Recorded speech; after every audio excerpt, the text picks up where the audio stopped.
Hey, it's God's Comic Brad Stine. I know what you've been doing. You've been waiting for that second episode of me and Rick Green talking about the Establishment Clause. Well, I'm glad you were waiting. I'm glad you're still here. And for those of you who sued me over the fact that I had the audacity to talk about my religious liberties, no apologies.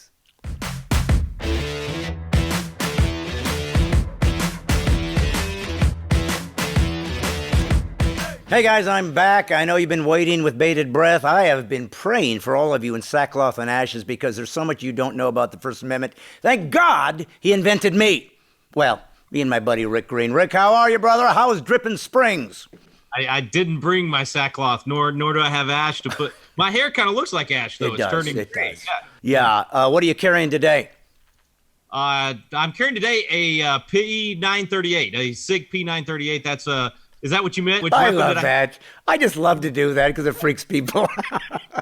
I love it. Anyways, all right, we're going to get right back to the First Amendment and what I consider the practicality of what the founders were all about. So they gave us a First Amendment, which to me means they must have thought it was primary. It was most important. It would establish what the rest of the amendments would have value based on our freedom. So we started with the First Amendment, which also has a first line, which gave us religious liberty. So clearly, that was even singularly the most important right the founders thought we did. Now, we got a lot of people that don't care about the founders. They feel like they're outdated. They need to be removed. I'm an originalist. So I want to get back to where we were because there are some people that never left our episode, and they've been sitting here for 26 hours, and they're dehydrated. But we talked about the Establishment Clause and the fact that the courts have created this alleged discrepancy that we're not allowed to use religion in public spheres, especially if taxpayer dollars are involved. We know that's not what the original intent of the founders were, but what I am curious about is, so once a court has kind of established something and it becomes precedent, and then the courts from then on seem to use what they call case law instead of going back to the original, we're kind of stuck in a loop here where even though they've made a mistake, we're now basing it on the links of this mistake. So is there a way, and you're a lawyer, I know, and you were a Texas state rep, and you're a smart guy, is there a way, after numerous laws have been put into place and rulings have been made about this is clearly not constitutional, separation of church and state, to go back and say, you know what, we made a mistake 25 years ago. We're going to have to erase all of this and start over. Can that actually be done practically? Not only can it be done, I believe we're headed that direction. In fact, even Justice Clarence Thomas on the U.S. Supreme Court has been stating over and over again the last couple of years how much he doesn't like what we call in the legal world stare decisis, where we actually we rely so much on what some judge said last year, who said that because some judge said that 10 years ago, who said it 50 years ago, who said it 100 years ago. And we quote judge after judge after judge instead of going to the original document. You said you're an originalist. That's what we should be doing. Going to what the Constitution actually said. If people today don't like how the Constitution is written, they can amend it. We've done it 27 times. But we stick with the original until the people amend it, not some judge amends it. That's the real problem here, is that we've let the judges change the meaning of the Constitution, and they're literally amending the Constitution without our permission. So it can be done. I think there are a lot more justices today that are for that than even 20, 30 years ago.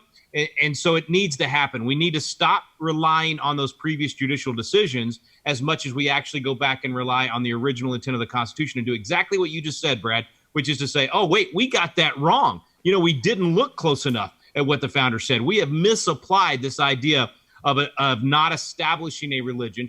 And we've actually ignored the second half of that first part of the First Amendment, which is not prohibiting the free exercise thereof. We stop people from living their faith all the time now. We stop them from living their faith in the public square, and even now we started to do it even in the private square, supposedly using the First Amendment. We're preventing people from living out their faith, which is the whole reason we had the Constitution in the first place, was to protect your rights, protect your freedom. Well, now, using a previous judgment is is helpful to a certain degree. I mean, I want to be fair. There's going to be people watching me that hate me because they're progressives, and that's okay. I'm glad you're watching.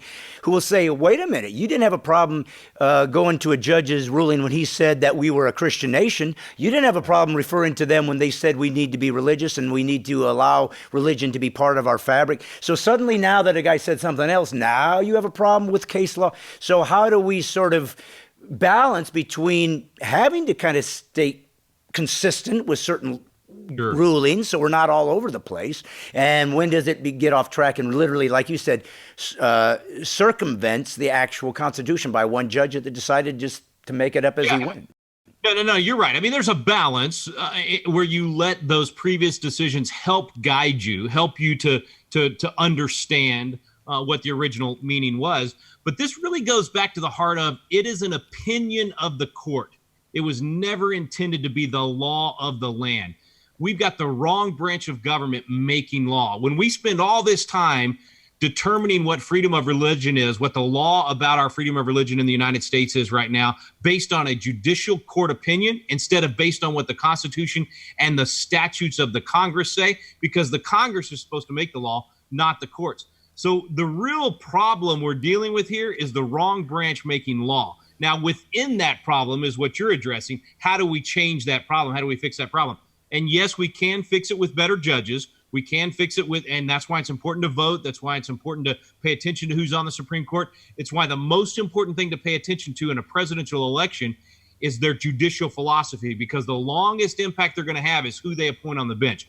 So those are all very important things. But it's also important to simply learn the Constitution and get us back to the proper separation of powers.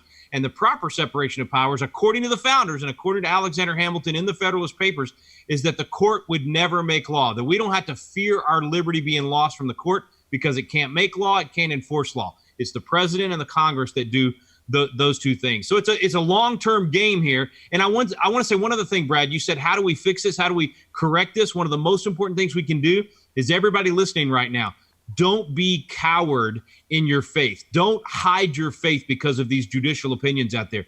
You go live out your faith in private and in the public square.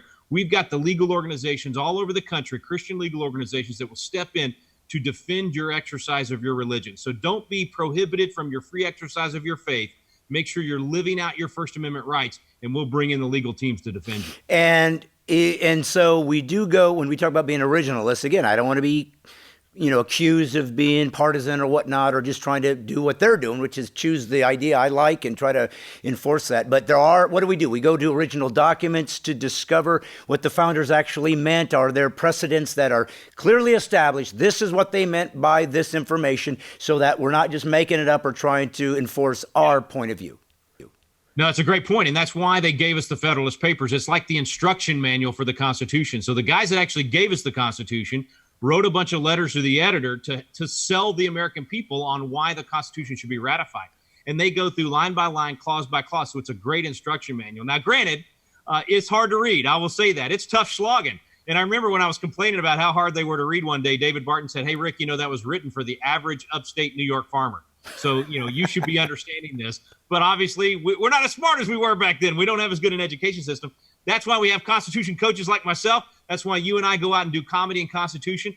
We bring it to life, and we make it easy to understand and make it applicable to today. What are the things you're doing right now today? How does this impact your family, your backyard, your community? We love bringing that stuff to life. So people ought to bring comedy and Constitution to their community. And Brad, you and I'll go out there and explain it to them. And they can send their kids to your Patriot Academy, because that's a great way to teach the next generation all about conservative values, Christian values. But frankly, the founding fathers and their original intent and our Christian values, whether you're secular, atheist, I don't really care. That's the beauty of America. You can believe or not believe whatever you want, but it's only because of the Christian values that was created in this country that gives you the freedom to not believe in Christian values. I love that. Other theocracies don't, those that are theocracies, we're not one, don't allow you that. Well, listen, I'd like to go further, but we got other things to cover. We're running out of time for this episode. Once again, you were enlightening, you were genius. And for those of you watching who didn't know and didn't realize the power has always been to you, because you are the government, we don't lose heart. We can win.